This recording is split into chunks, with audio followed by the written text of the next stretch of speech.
Alright sir, ito na yung aquarium natin. Ayun, ang ganda ng design niya yung bottom niya. Oh. Sticker yan. Side to side, tapos back. Meron siyang black paint.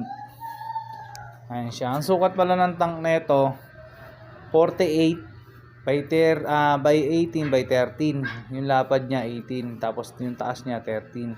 Tapos ito naman yung customize niya na isa. Ay, actually lahat pala to customize. Ito 40 naman yung haba nito, tapos 18 tapos 13. Ayan. Lahat niya may sump, kaso hindi ko talaga kinaya lahat kasi 12 to. Ayun, syempre salamat kay sir kahit papaano is nagtiwala siya sa amin. Ayan.